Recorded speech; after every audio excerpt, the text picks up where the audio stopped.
My father introduced me to Korean antique ceramics, and the color of the various glazes of those pots inspired my imagination.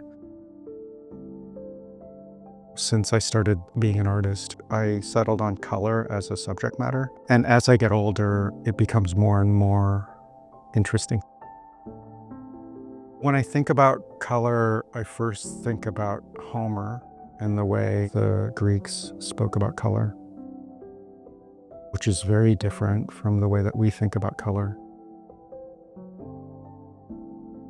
What they thought of as color included things like sheen and surface qualities that we don't really think of as color in the vernacular.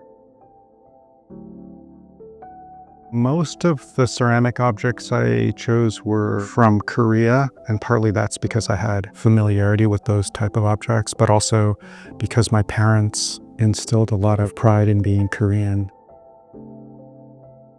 The greenish glazes that were made during the Goryeo period around 12th century are considered by a lot of people as being exceedingly beautiful. And I wanted to make an analogy of a ceramic glaze in a painting glaze.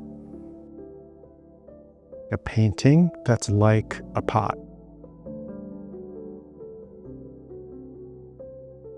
I chose objects that seemed alive to me in some way. The most I could hope for in my own work is to make them live in a similar way. In the past, I've done paintings like this in museum collections, but I've always had to make studies of them and bring them back to my studio. And we made a studio of sorts up here on the 8th floor at Asia Society. You can see where the glaze hasn't covered the body, that it was a red clay. And so I decided to make a red underpainting that was as close to the red clay body as I could. It turned out that the red clay body was really close to my skin color. So the painting started out as a giant painting of my skin color, and the first layers of bluish, grayish green made it appear to be a giant painting of skin color that had been bruised. This kind of glaze didn't originate in Korea. It originated in China, as a lot of culture did as it passed through to Korea and then to Japan. I can't even imagine what political histories these objects survived.